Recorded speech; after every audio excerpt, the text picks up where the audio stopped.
Oi Brasil, olá mundo, tudo bem com vocês? Eu espero que sim. Hoje a gente vai conversar um pouquinho sobre o processo de troca da CNH aí do Brasil para a Carta de Condução Portuguesa. Então, teve alteração nesse processo recentemente, ficou um pouquinho mais fácil. Roda a vinheta se você está curioso e me acompanhe em mais essa aventura.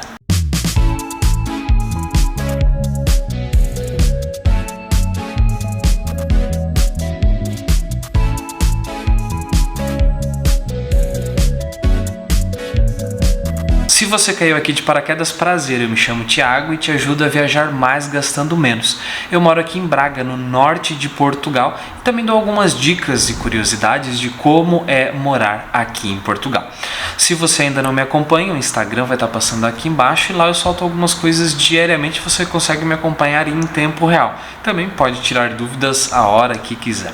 Então vamos falar um pouquinho desse processo de alteração da CNH para a Carta de Condução Portuguesa. O Brasil e Portugal têm um acordo de mobilidade, de certa forma, que permite com que brasileiros turistas aqui em Portugal possam dirigir por 185 dias. Então, se você vem a turismo, tem esse prazo tranquilaço para dirigir aqui em Portugal, 185 dias.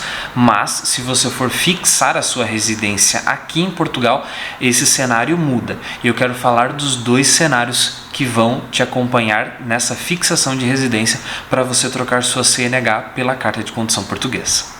O primeiro deles é o seguinte: assim que você fixa a sua residência aqui em Portugal, você tem o prazo de 90 dias para dar entrada no processo de troca da sua carta, que você faz online. Eu vou explicar ele no momento seguinte desse vídeo. Então você tem até 90 dias para entrar com essa solicitação no IMT, que é o Instituto de Mobilidade e Transportes, aqui de Portugal. Então você tem esse prazo, fixou sua residência, 90 dias. Thiago, passou o prazo dos 90 dias e eu não dei entrada, o que acontece? Você não pode mais dirigir em Portugal com a CNH brasileira. Tá? Isso é lei, é legislação. Eu vou deixar o link para vocês do IMT, onde tem bem certinho essas regras. Inclusive é interessante, dependendo do prazo aí que você estiver vendo esse vídeo, a data, correr lá no site do IMT e dar uma checada, porque já pode ter alterado alguma coisa. Então, até 90 dias você pode conduzir normalmente e já é indicado para você dar entrada. Passou dos 90 dias, já não pode mais dirigir. E até quando que fica esse prazo? 2 anos. Você deu entrada na sua residência, você tem 2 anos para pedir a sua troca da sua CNH por a Carta de Condução Portuguesa. Lembrando, passou os 90, você já não pode mais dirigir aqui em Portugal. Se passar esses 2 anos, Thiago, o que acontece? Aí é que a porca torce o rabo, porque vamos para o cenário 2. Passou os 2 anos, você vai precisar fazer o exame, você vai precisar fazer uma autoescola aqui. Então, você precisa refazer o seu processo. Eu não acho vantagem nisso, você então fica ligado nesses prazos, principalmente dos 90 dias ou dos 2 anos, se você não tem a necessidade de dirigir no seu dia a dia, mas fica ligado para não deixar passar o prazo dos 2 anos, que é bastante tempo, né, gente, pelo amor de Deus. Então você tem essas duas situações, 90 dias, até 90 dias você pode dirigir, passou dos 90, já não pode mais, a não ser que você já tenha dado entrada no processo, né, e você tem a cartinha que eu já logo explico. Passou 2 anos, você precisa refazer a autoescola, ou a escola de condução, como a gente chama aqui. O que você precisa para fazer a troca? Vamos lá para o cenário ideal, que é você fazer a troca no prazo dos 90 dias, ou até os 2 anos, caso você não precise dirigir todos os dias, ou não precise dirigir, né, porque você não vai poder depois dos 90. O que você vai precisar para fazer esse processo? Eu vou deixar o link na descrição do formulário. É um formulário que você preenche online, tá? No próprio site do IMT, e submete esses documentos e faz o upload desses documentos digitalizados lá. O primeiro que você vai precisar, obviamente, é a sua CNH. Se a sua CNH tiver o QR Code, abre já a sua aí, pega na carteira e abre. Se ela tiver aquele QR Code no meio dela, do documento, você não precisa mais da validação dela pelo consulado. Se ela não tiver, se ela for antes dessa atualização, ou se o seu estado não emite, enfim, não sei como funciona o Detran de cada estado, você vai precisar de uma carta de autenticidade, que ela é emitida pelo consulado. Lembrando que em Portugal nós temos 3 consulados do Brasil. Nós temos em Faro, lá no sul, na região do Algarve, nós temos em Lisboa e nós temos aqui na cidade do Porto, tá? Que é aqui, falo aqui porque é mais perto. Então nós temos esses 3. Você vai precisar enviar o seu documento para lá, tem todo o processo no site do consulado. E você vai receber um papelzinho dizendo que a sua carteira, a sua CNH é válida. Se tiver o QR Code, como foi no meu caso, não precisa. É só fazer o upload do arquivo mesmo da sua CNH no site do IMT. Outro documento que você vai precisar subir lá para o site, fazer o upload, é o seu título de residência. Vai escanear o seu título, tirar uma fotografia bem legível e escanear. Um outro é um comprovativo de morada. Pode ser emitido pela junta de freguesia, pode ser uma conta de água, luz, telefone, enfim, o que você tiver no seu nome naquele endereço. E por último, não menos importante, você vai precisar de um exame médico. Como que funciona esse exame médico? Eu vou contar o que eu fiz. As escolas de condução, as autoescolas aqui, elas oferecem esse exame médico, não elas propriamente. Elas têm alguns médicos que elas indicam.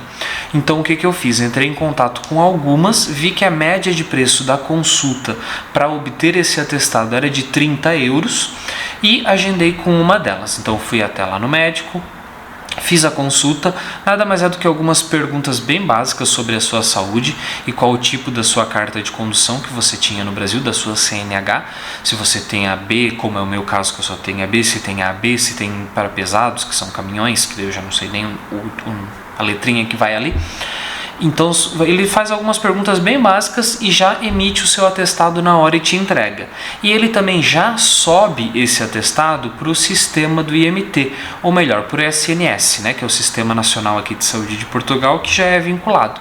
Então já fica, digamos, esse registro, esse atestado seu salvo. Mas eu indico também você subir esse atestado lá para ficar certinho com toda a documentação que eu já mencionei aqui anteriormente. Então CNH, se tiver o QR Code, se não junto com o certificado de autenticidade, o seu comprovativo de morada também vai precisar, o seu título de residência e o seu exame médico. São os básicos, os mínimos para você iniciar esse processo. E como que funciona esse processo? Como que eu fiz? Subi todos os documentos lá no dia 1º de abril. Subi todos os documentos, atestado, tudo que eu já mencionei aqui anteriormente. E recebi 3 e-mails de confirmação, dizendo que o processo foi submetido e estava em análise. No dia 27 de abril, 26 dias depois, eu recebi um e-mail marcando um dia e horário para eu ir até o IMT, para fazer o final do processo, para finalizar o processo da troca de carta de condução. Eu achei um prazo até bem ok, porque eu já vi bastante gente reclamando aí de muito tempo, mas eu fui chamado para o IMT aqui de Braga, então vai depender muito. Lisboa, Porto, obviamente, regiões maiores, vão ter um maior fluxo, vão ter maior movimento nesse sentido. Então, enviei dia 1º, dia 27, e recebi um e-mail com data e hora, marcando para o dia 9 de maio. No período da manhã, tem ali o horário certinho para você ir, e você recebe um código. Chegando lá, você só apresenta aquele código, ele imprime a sua senha, o segurança, enfim, quem estiver lá imprime a sua senha. Então eu achei um prazo bem ok, que foi pouquinho mais de um mês para eu submeter toda a documentação, eles fazerem a validação e eu ir até o local. Foi pedido para eu levar os mesmos documentos que eu tinha submetido lá para o IMT nesse dia, que foi o que eu fiz. Levei todos eles numa pastinha e uma taxa de 30 euros para troca, para fazer esse processo. Lembrando que o 30 anterior que eu paguei foi lá para o médico na consulta, agora o 30 é para o IMT para fazer a troca desse processo. Então eu fiz, todo o processo, digamos, deu 60 euros, entre consulta médica e também a taxa do IMT. Ok, cheguei lá no IMT, logo fui atendido porque tinha horário agendado, foi super tranquilo. O que eu precisei fazer lá no IMT? Confirmar os meus dados com o atendente, ele confirmou o endereço para depois ser entregue, a minha carta de condução. Ele pegou a minha carta de condução, a minha CNH, a CNH fica retida no IMT, você não tem mais a carta brasileira, a CNH. E depois fiz a minha assinatura para a carta de condução e também tirei a foto. a única coisa que eu fiz lá. Foi, assim, o atendimento não durou 10 minutos, foi super rápido. E aí, o que você sai de lá? Você sai com a carta, você sai com um papel dizendo que você já fez todo o processo, que está tudo ok, não ficou nada pendente, e ele dá uma data. Então, digamos, ele me deu até dia 29 de junho, vamos supor assim, eu não sei a data de cabeça, que eu posso conduzir aqui em Portugal, sem a carta de condução. Eu já estou apto novamente a conduzir aqui. Se a minha carta não chegar até essa data, eu retorno para o IMT com aquele papel e ele me diz agora, olha, então beleza, vamos dar mais 2, 3 meses, não faço ideia de como que é o prazo. Se você já fez algumas renovações dessa, comenta aqui embaixo para o pessoal saber mais ou menos quanto tempo que eles vão postergando até a entrega do seu cartão. Então, em suma, foi esse o processo. Eu achei bem tranquilo, não achei nada assim burocrático. Eu que me enrolei mais realmente para fazer exame e tudo mais, por questões de horário, pelo trabalho, enfim, mas consegui me organizar, fiz tudo direitinho, foi entregue, agora é esperar a carta de condução chegar em casa. Gente, só um adendo, lembrando, eu já mencionei aqui no vídeo, mas a minha categoria da CNH é B, é só para carro mesmo, automóvel. E se você tem para pesados, que são os caminhões aqui, eu imagino que tem algumas outras coisas a serem feitas. Então é interessante dar uma checada no link aqui do site do IMT para ver se tem alguma diferenciação em relação a isso. Eu sei que tem lá no campo para você fazer o upload o exame psicológico. Eu não sei para que serve aquele ali, se é para pesados ou se é para algum outro tipo de transporte. Então, se você tem categorias diferentes de A e B, porque A e B eu sei que é só esse processo que eu fiz mesmo, hoje, né, por enquanto, dá uma checada no site e vê se tem alguma variação para o que você dirige além desses dois. Então foi isso, eu espero muito que vocês tenham gostado do vídeo de hoje. É um vídeo mais informativo, mais de curiosidade mesmo, de como fazer esse processo e como que faz essa troca. Lembrando que isso é devido a esse acordo de mobilidade que o Brasil tem com Portugal, né? Que os países têm aqui. Um beijão para você que assistiu aqui, muito obrigado. Não esquece de se inscrever no canal se gosta desse tipo de conteúdo e me acompanha também lá pelo Instagram, que eu posto algumas dicas, algumas coisas mais do dia a dia mesmo, dos bastidores que a gente faz por aqui e algumas curiosidades que não chegam até o canal do YouTube. Obrigado, até mais, tchau, tchau.